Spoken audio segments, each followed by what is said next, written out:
김건희 여사에 대한 구속 심사가 내일 열립니다.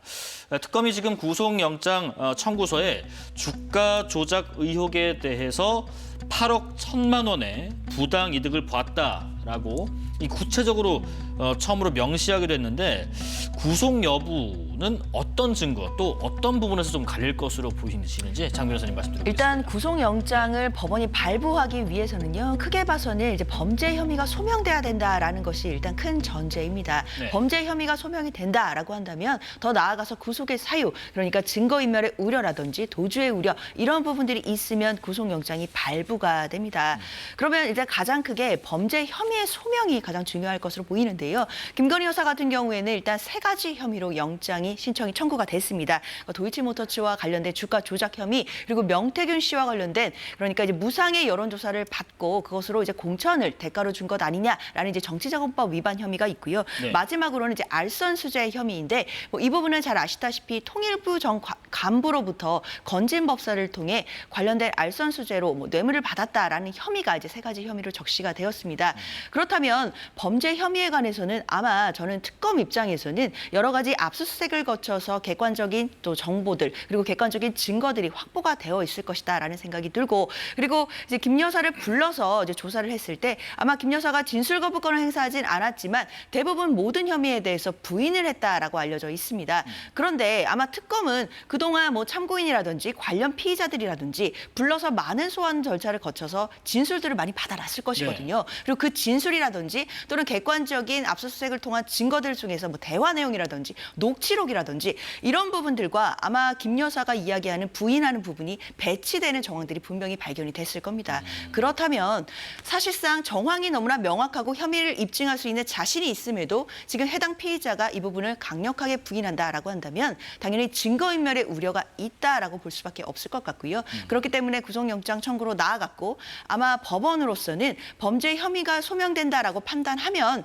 증거인멸의 우려가 있다라고 넉넉히 인정하고 영장이 발부될 가능성이 매우 높을 거라고 생각이 듭니다. 지금 그 특검팀에서 법원에 지난주 목요일에 570쪽이 넘는 구속 의견서를 먼저 냈고 오늘 또 270쪽이 넘는 구속 의견서, 그러니까 한 800쪽이 넘는 의견서를 냈다고 하는데 이 안에 이런 내용들이 세세하게 담겨져 있다라고 보시는지, 그리고 지금 말씀드린 대로 구체적으로 이 얼마의 부당 이익을 받다까지 지금 명시를 했다는 것은 어떤 것을 의미한다고 보시는지? 일단 그 자본시장법 위반, 예. 그러니까 도이치모터스 주가 조작 부분에서 지금 8억 1천여만 원으로 구체적인 부당 이득액을 특정했다고 하죠. 특검팀에서는. 그런데 이 도이치모터스 사건은 사실 2심 판결문을 잘 보면요. 예. 나머지 모든 피고인들에 대해서 법원이 부당 이득액을 특정할 수 없다고 봤습니다. 그 당시 검찰도 나름대로 산정한 부당 이득액을 제시를 했는데 법원은 거래 비용이 정확하게 반영되지 않았다든가 혹은 보유 기간이 길기 때문에 어떤 요소가 영향을 미쳤는지 가려내기 어렵다 등등의 이유로 이득액이 특정되지 않는 것으로 봤어요. 네. 그러면은 이제 김 여사가 재판에 넘겨졌을 때 과연 부당 이득액의 계산에 대해서는 법원이 특검의 의견을 받아들일지 그렇지 않을지는 사실은 좀 다툼의 여지가 있기 때문에 이것은 법조인으로서 봤을 때는 약간 한 걸음 떨어져서 보게 됩니다. 그래서 구속영장 발부 여부는 역시나 특검법상 알선수재 부분에서 저는 판가름이 날 거라고 보여져요. 알선수재. 예, 왜냐하면 정치자금법 위반은 어쨌든 김 여사가 정치인은 아닙니다. 가장 주된 인물은 역시나 윤 전 대통령이라고 봐야 되고, 그러면은 다툼이 있는 지금 알선수재에서 물건들이 과연 전달되었다고 볼 수 있는지, 그럼에도 불구하고 김 여사 측에서 사실과 다른 주장으로 부인하면서 다른 한편으로는 사실상의 영향력 또는 사건 관계인들에 대한 연락 이런 것들을 통해서 증거인멸을 할 우려가 있다고 보이는지 여기에 법원이 판단을 집중하게 될 것이고 예. 특검도 이런 것을 충분히 예상할 수 있기 때문에 이 특가법상 알선수재 부분은 나름대로 지금까지 언론에도 보도되지 않은 어떤 결정적인 카드들을 구속 전 피의자 신문을 대비해서 준비해놓고 있을 가능성도 점쳐진다라고 말씀드리겠습니다. 지금 알선수재 혐의 말씀하셨는데 지금 특검에서 건진법사가 통일교 윤 전 본부장에게 다이아몬드 목걸이를 여사에게 잘 전달했다.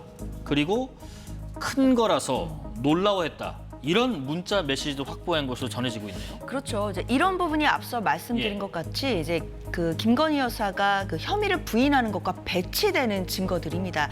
아마 이런 내용들을 특검이 상당히 확보했을 가능성이 있는데요. 그러니까 이제 김건희 여사 같은 경우에는 본인이 이제 알선수재 혐의와 관련해서 그런 목걸이나 이런 부분들을 받은 적이 없다라는 취지로 부인을 했지만 사실 저런 문자는 그 부인하는 것과는 완전히 다른 상황의 정황을 나타내는 그런 증거물들이거든요.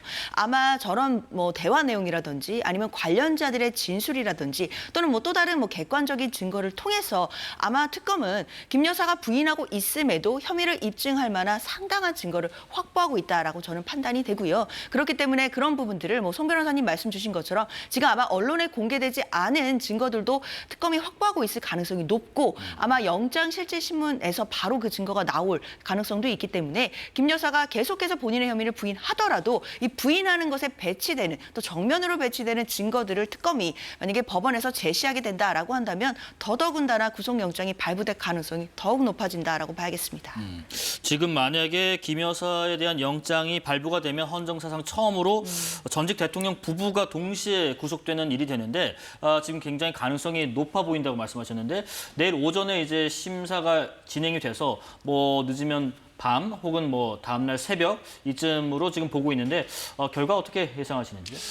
구속영장의 발부 가능성이 예. 높아 보이긴 합니다. 다만 반드시 발부될 것이라고 단정할 수는 없고요. 네. 결국 관건이 되는 것은 김 여사의 진술 태도라고 저는 생각합니다. 진술 태도요. 우리 언론을 통해서도 알려졌습니다마는 본인이 그 천수삼 농축차인가요? 받지 않았다고 주장을 하잖아요. 그러면서 나는 태양인이어서 인삼을 먹을 수가 없다. 그런데 그 건진법사를 자처하는 전성배 씨는 여러 가지 물건들이 본인이 잃어버렸다고 주장을 하고 예. 그런데 특검이 제시한 그 녹음 파일에서는 인삼차 잘 받으셨냐고 하니까 내가 이런 거 언제 먹어보겠냐 라면서 고마움을 표시하는 내용이 있어요. 그리고 거기에 대해서 김 여사는 받지 않았지만 인사치레로 이야기한 것이다라고 하는데 상식적으로 생각해 봤을 때 내가 안 받았으면 도대체 그게 뭐냐?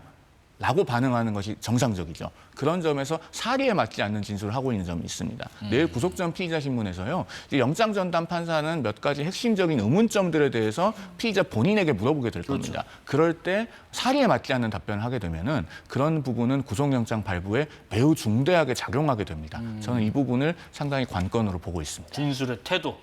자, 정치권 소식 더불어민주당 법률위 부위원장 장현주 변호사, 전 국민의힘 대변인 송영훈 변호사와 함께했습니다. 고맙습니다.